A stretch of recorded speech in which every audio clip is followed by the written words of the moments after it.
Okay, good afternoon, everybody. Welcome to Cabinet this afternoon. Can I welcome you all, and anybody who may be watching at home, can I welcome you to also. Can I invite colleagues to introduce themselves? That would be useful. I'm Peter Fox, Leader of the Council. Phil Murphy, Cabinet Member for Resources. Richard John, Cabinet Member for Children and Young People. Sorry, Bob Greenland, Deputy Leader, Cabinet Responsibility for Enterprise. Brian Jones, Cabinet Member for County Operations. Paul Jordan, Cabinet Member for Governance. Penny Jones, Cabinet Member for Social Services, Safeguarding and Health. Dimitri. Dimitri Matrini, Councillor for St Christopher's and Leader of Labour Group. Okay, thank you, everybody. We're joined by officers today, as usual. Officers, please could you introduce yourselves if you contribute to the meeting, and can I welcome Councillor Val Smith as well. We have apologies from Councillor Simon Howarth.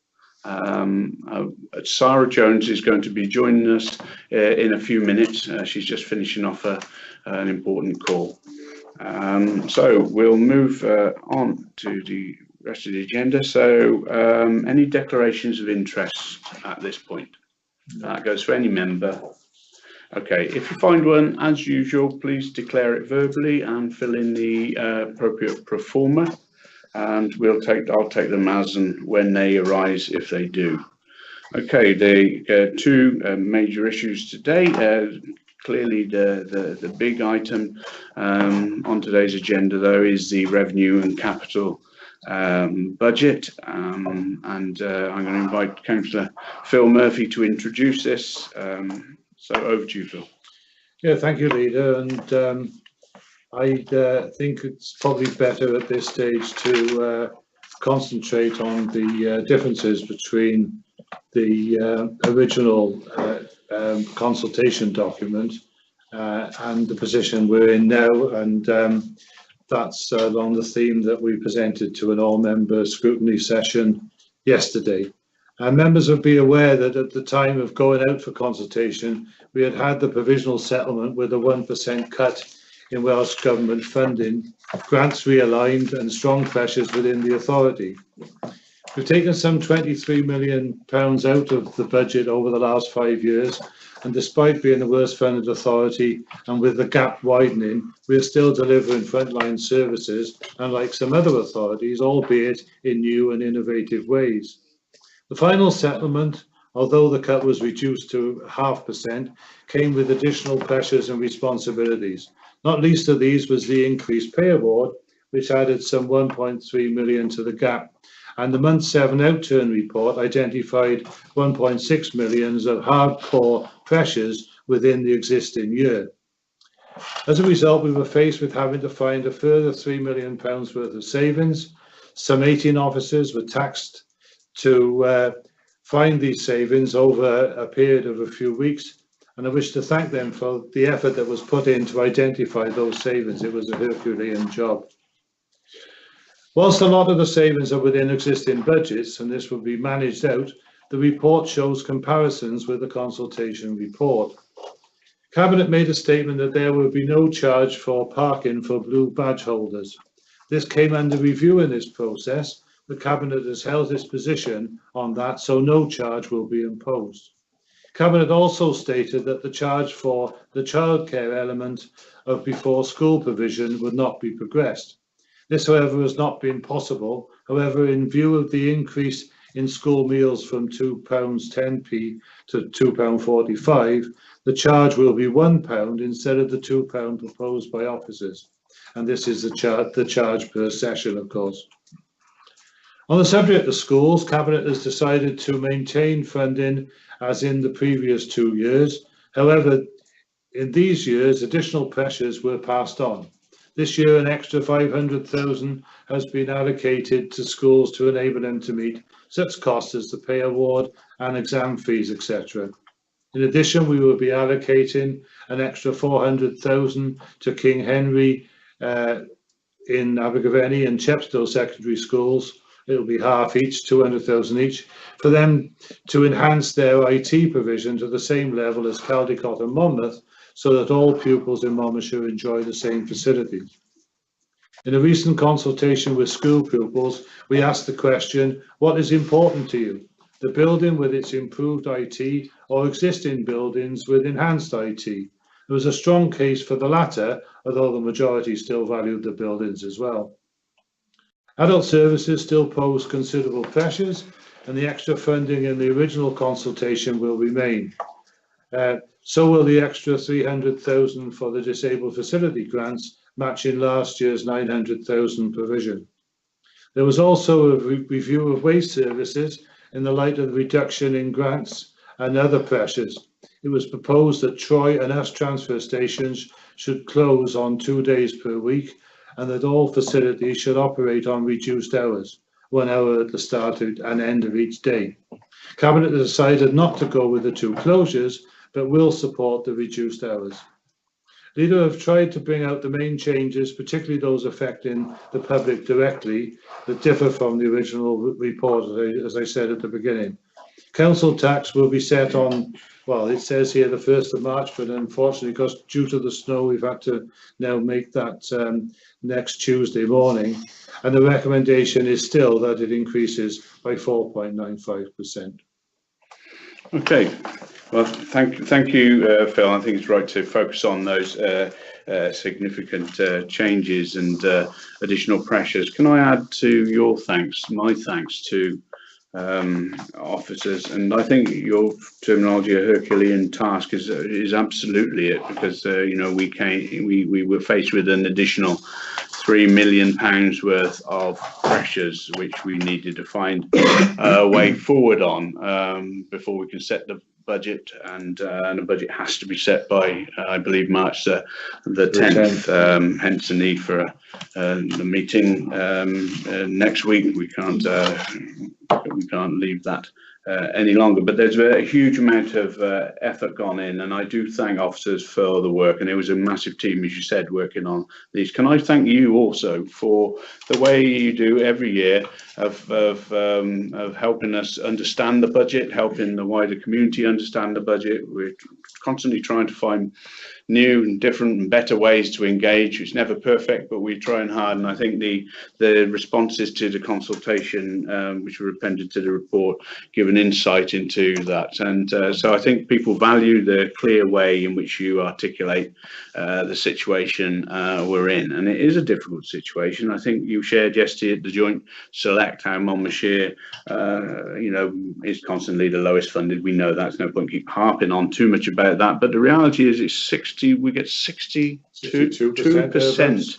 of the amount per capita that our neighbouring authority, or one of our neighbouring authority, gets, and yet we still have to deliver similar services or same services over a huge rural authority, and that puts massive challenges on an organisation like this. But it's this administration's view that we maintain our priorities, and protecting the vulnerable people is really important. Protecting schools is really important, and access to high quality local services is important. And you know, that is something we're trying really hard to stick to. So finding new and innovative ways, different ways of doing things, maintaining things, is so important.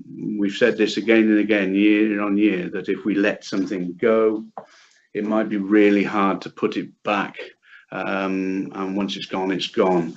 So we're trying hard to find new ways of doing things, and Future Monmouthshire, a stream of work we're doing, hopefully will find some of the solutions to future challenges going forward. But it's with a heavy heart we're having to bring forward a council tax increase proposal of 4.95. We know that that's not dissimilar to many other authorities around Wales, even though there are some who are setting council tax a lot higher than that. It's a fact of life. We do need to increased council tax. Often people say, well, why does council tax go up more than inflation? Well, the reality is demographic pressures and change and new burdens don't keep in track perfectly with inflation. You have inflation plus required pressures and demographic requirements, and elderly population, higher care costs, more children, more expectations from government as well. So I think this, in fairness to all cabinet members and teams, have done a good job in bringing the best budget we can. I'm pleased that we've managed to truly protect schools at flat line and cover that pay award, and also to give additional monies to enhance the office, certainly in King Henry and Chepstow. That IT refresh is a really important additionality for those schools. I certainly, I think we all agree with that, and it's been really hard to maintain that protection for schools, and it's the right thing to do, and it is difficult when people want to see us spend more money on roads and things like that. It is a difficult set of decisions we have to make, but that priority area of investing in education and the vulnerable have to take precedence, and had to for a long time. But so we are where we are, as you shared. 15 millions of additional pressures over the last or more over the last few years. We've taken out 23 million pounds worth of savings. That is a huge piece of work which has had to happen over the last few years, and I'm really pleased that we've managed to balance the budget. But it's not getting any easier. It's going to get tougher going forward. And I was asked yesterday, our council tax, council tax increases likely in local government going forward, and with the shrinking resource we've got, I'm afraid it probably is something we can expect to see. And I know the public don't want to see that, but public do want to see high quality, locally accessible services sustained in the best way we can, and we're doing all we can to try and allow that to happen. So thank you, Phil. I'm going to invite colleagues, if they wish, to obviously reflect on the report, as they would always have opportunity to, but to reflect on their own areas of the report if needs be, and if there are any officers who indicate they want to come in and share anything or answer any questions, please, we'll let that happen. Richard. Thank you, Leader. And can I say I'm absolutely delighted that we've been able to, despite a significant cut in the authority's budget, that we've been able to offer cash protection for schools. I know we said a number of months ago that was really important to us, and that we were also hoping to afford what we were anticipating to be a 1% pay award. Well, obviously we're now anticipating a 2% pay award, and the fact that we're covering that for schools as well as the additional exam fees, I'm really pleased that we're able to offer that to schools, because I'm confident that this is the best settlement we can offer in education. And when we all stood for election and we passed our corporate plan a couple of weeks ago, we were really clear that offering children the very best start in life that we can in this county was central to what we stand for. So I'm delighted that we've been able to do that. I know that we've had to make some very difficult decisions as an authority to enable us to offer cash protection to schools. One of those difficult decisions, of course, was about the before school clubs and introducing a charge. Well, actually, I have to say I'm very pleased that we've been able to protect before school clubs, because I know a number of authorities that are facing this very similar challenges to us are looking at reducing the hours of their before school clubs. So actually you're taking away the opportunity for parents to drop off their children at 8 o'clock or just after 8 o'clock. And actually by introducing a £1 charge, we're protecting these before school clubs and actually enabling working families to access affordable childcare. And I think that's really important. And in terms of the future of our economy in this county, that people can continue to access affordable childcare, and we know how much of an issue that is. And it's, for me, it's an issue of fairness. Is it right at the moment that families on low and fixed incomes are effectively subsidising better off people to have free childcare? Well, I think this charge will be fair. We know it's supported by the schools, and it's going to keep those before school clubs going on the hours that they're on. And I'm pleased that we've agreed that any children eligible for free school meals will not face that charge. So I think that's really important. I'm also really delighted about the investment we're announcing today of £400,000 in IT equipment for King Henry VIII and Chepstow schools.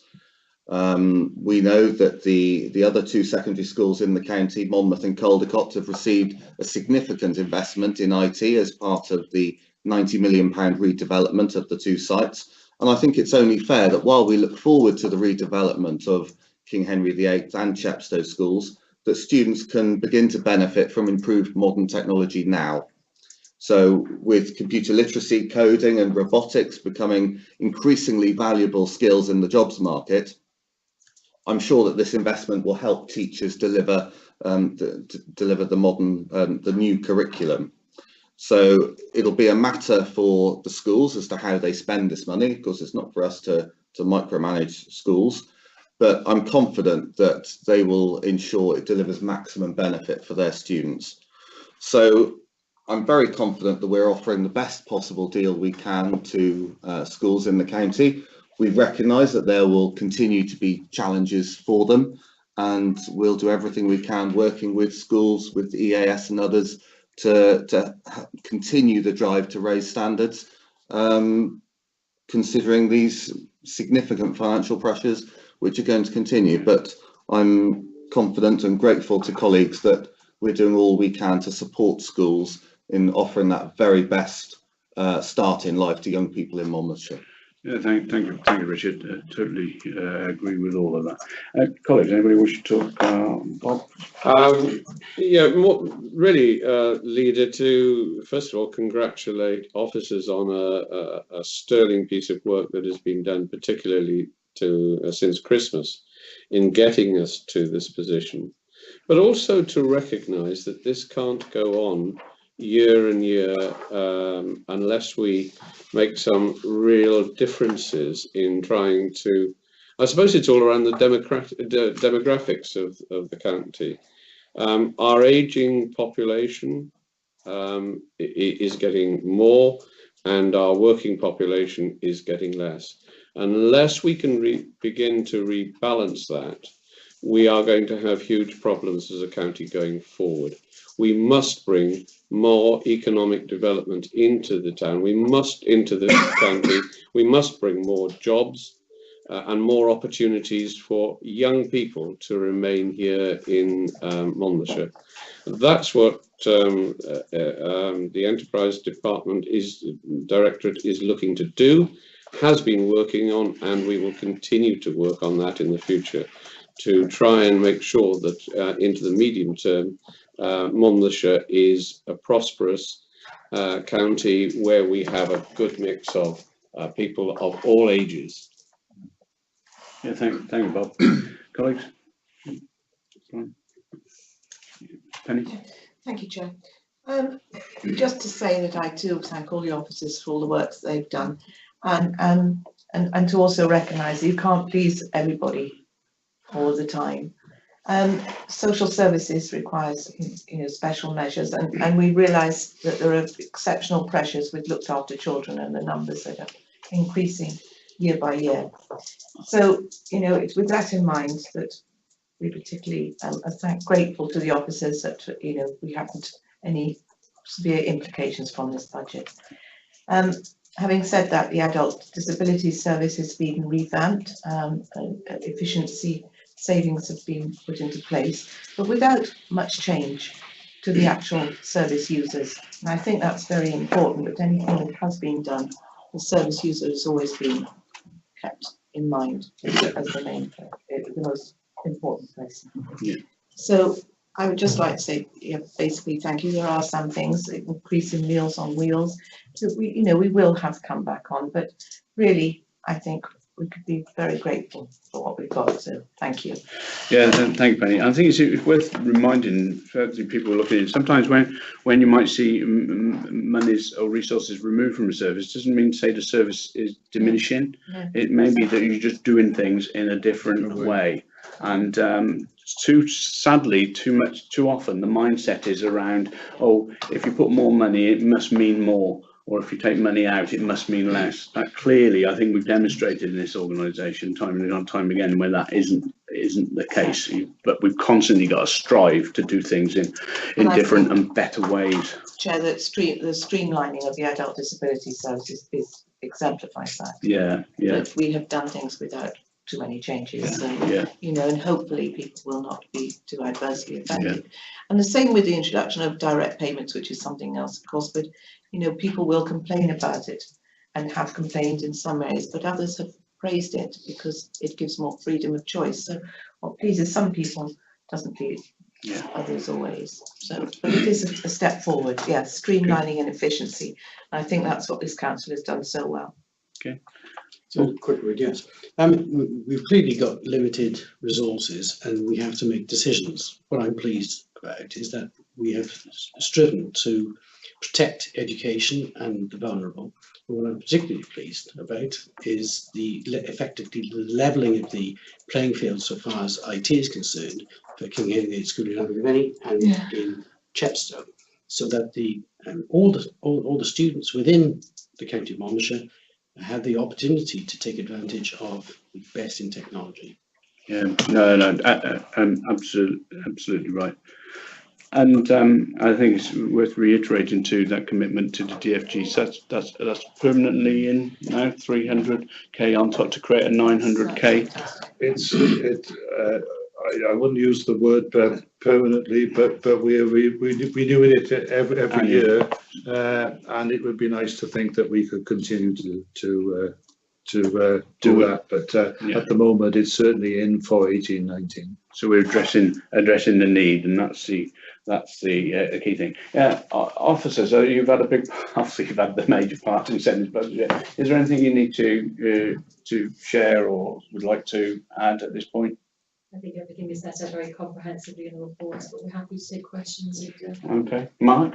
Just a reflection really. I mean, the information that we get from other sources to compile this budget this year, I would say, has been more sporadic, has been coming in over a longer period. Yeah. Just to acknowledge amongst members, there are still grants now in respect of next year that we haven't got a certainty that we know what we're going to get. Yeah, I think that's a point well made, Mark, and I suppose that's a plea from this authority and other authorities to Wales Government to try to bring forward indications on grant funding a lot sooner, because it really does put a pressure on us. And I know the WLJ working closely with Wales Government to try and find a better way forward in some of these areas.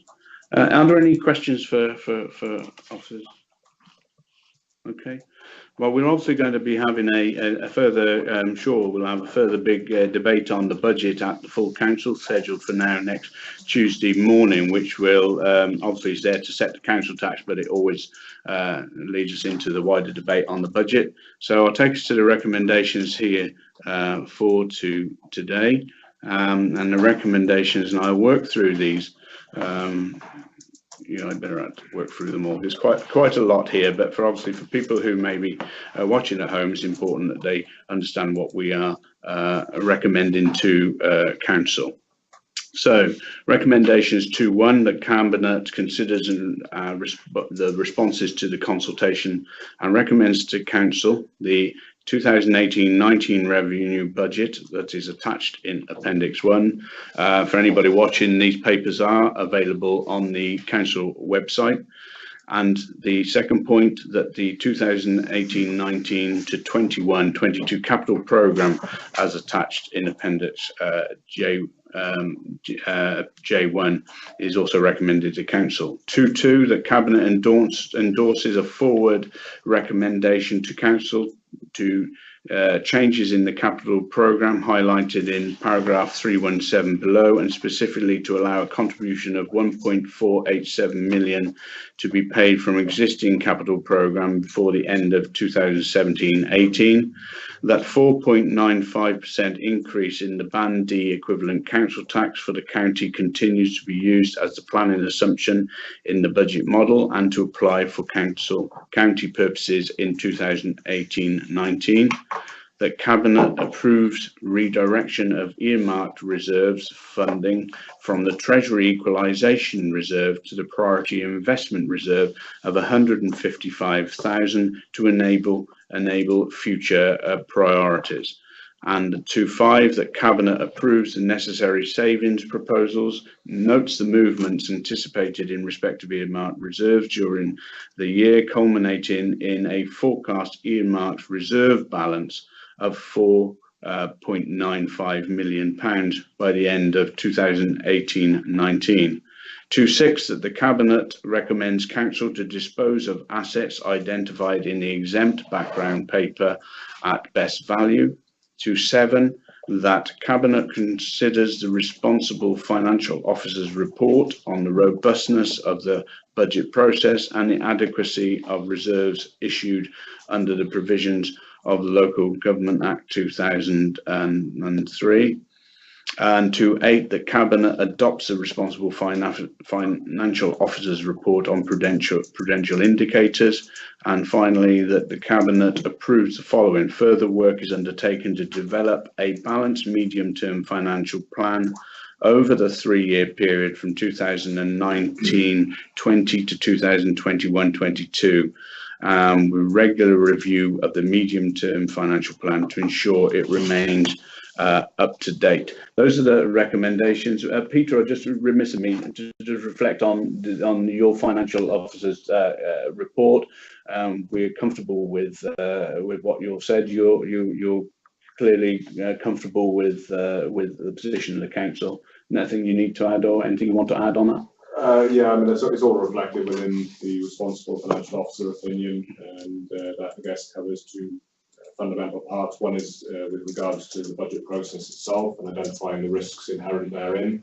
So those are outlined and clearly being mitigated and managed, as I put in the statement. And the second substantive part then is with regards to the adequacy of reserves. You touched on aspects of that with regards to the recommendation. Yeah. Our general reserve is within thresholds of reasonableness, and clearly we're monitoring continually level of balances in terms of earmarked reserves. They have been decreasing. We, as I said yesterday in the Joint Select Committee, we have a reserves policy that looks to be more stringent in terms of its use. So we maintain that watching brief, and clearly and amidst the difficult financial times that we're in. Yeah, no, thank you, Peter. And obviously, from our perspective, we'll be watching closely reserves of schools because we know that's a pressure. That's a pressure as well in schools. Hence, our focus on the increase in education spend. So we've moved. I've highlighted the recommendations. Members, are we all in favour of those? Thank you very much. Okay, let's move on to the next item, and that is the as soon as I get it up, is the Borough Theatre, Abergavenny. Councillor Bob Greenand. Thank you, Leader. Prior to 2013, the Borough Theatre was wholly owned and run by the council. The assets, the building itself, the theatre, have remained the assets of the council. But in 2013, an agreement was reached with the Abergavenny Theatre Trust, an independent theatre trust that was set up for the purpose, to pass control of the running of the theatre over to them. They have run the theatre since then, but I think we have now reached the point where we are in mutual agreement with the trustees that the time has come for them to hand back to the council the running of the theatre, as that would be the best option in the interests of the theatre going forward. Now, our finance officers have, over the past few weeks, been working in conjunction with the accountants for the Theatre Trust to assess the financial position. Obviously, if we were to take it back, Leader, we would not want to take it back until we were sure of the financial position of the Trust. So, particularly, I'd like to thank Marie Bartlett, who has done a lot of work on this in the last few years. And the work that she and others have done have given us the confidence now that we can see the bigger picture and that we are sure of the financial position of the Trust. There still needs to be some further work to firm up the details, but we are confident we know what the financial position of the Theatre Trust is. Consequently, we can expect that the handover to the council, with the agreement of us today, is likely to take place in the next few weeks. Now, I know that my fellow councillors, and particularly those who represent Abergavenny and surrounding wards, will be very anxious to find a long-term solution for the theatre. But I think we also have to recognise that that is a decision that this council will have to meet in 6 months' time, in which time we will have had the opportunity of finding a way forward for the theatre. But we have to recognise that the option remains, and it is within the report, that it might have to close. But I do not expect that to happen. I do not think there would be any support from councillors in this authority to do that. And I think we will find a way forward. Now, naturally, the staff who have worked, and there are 6 of them, have been particularly anxious over the last few months about their positions. And I want to assure them that we will work very hard to secure the future of the theatre going forward. I also want to pay tribute to the supporters group of the theatre, A4B. They've done a huge amount of work in the past to keep that theatre going and to help with the running of it. And over the next 6 months, their continued support will be vital in us finding a solution going forward. And it's also important to note that the support for the theatre comes from the public as well. And they are undoubtedly very anxious that we should find a long-term solution. If we are to find a long-term solution, it's actually also up to the public to support us moving forward. We need to get their support by them attending the performances. The theatre is open for business. We are taking further bookings going forward, and I just hope that everyone will show their support so that we can find a long-term solution for the theatre. What we're being asked this afternoon to do are 4 recommendations. First of all, in terms of the lease and the management agreement that we have with the Theatre Trust, we're being asked if those can be terminated. We also are accepting that there is a backlog of repairs and maintenance which have costed out at £119,000. And so these will need to be met by the council in the long term. I should also add that actually we are well aware of the support from the Wales Arts Council. In our discussions with them over the last few months, they have clearly indicated that they regard this theatre as an important asset for South East Wales. And I am sure that moving forward, we will be able to count on their support, both in terms of advice, but also in terms of finances as well moving forward. We're also asked to the transfer of the 6 existing theatre employees who will be taken into MCC on their existing terms and conditions. And finally, to agree that a team from the Economy and Enterprise team group will actually move into the theatre and provide leadership and management over this next 6-month period. And then 6 months' time, we will come back with firm proposals for the future of the trust, of the theatre. Okay, thank you, Bob, and thanks for your efforts. I know you've been very close to this and working closely with the trustees as well, and thank them for what they've done over the recent years as well. But it seems things have taken their course, and we are now where we are with these recommendations. So everybody who's been working on this and helping us to come to the right solution, I thank them. So colleagues, anybody want to come in on any of this? Yes, Paul. I'm sure we will, and indeed we must come to some decision as to a way forward. And I hope in 6 months' time everybody will be satisfied with the way in which we dealt with this. Okay. Anybody else? Okay, it's pretty straightforward. Bob, you alluded to the recommendations, but I better just go through them formally. So recommendation 2.1 is to agree to terminate forthwith the council's lease and consequently its management agreement with Borough Theatre Trust for Abergavenny Theatre. In agreeing that, agreeing 2.1 to absolve in absolute terms all Borough Theatre trustees of any outstanding repairs and maintenance liabilities for the building.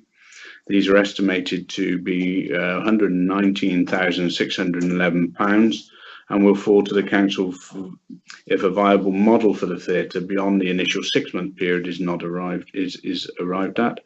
2.3, the council agrees to undertake a 2p transfer of 6 existing theatre employees on their existing terms and conditions. In doing so, Cabinet accepts that it enters into a risk of needing to meet severance costs for these individuals if a viable ongoing model for the theatre is not found. To agree that existing resources from the council's economy and enterprise team be deployed to provide leadership and management support for the 6-month period in which the future viability of the theatre is being considered. Okay, there's the recommendations. Are we all in favour of those? Okay, thank you very much. And that actually brings us to the end of the agenda. It's quite a short meeting, a very important one, but very short. And we look forward to the council debate on the budget now next Tuesday morning. Sadly, we've had to cancel tomorrow's scheduled meeting due to the expected significant amount of snowfall that is forecast. So we will meet at 10 o'clock on Tuesday morning for the full council debate. Thank you everybody for your attendance. Actually,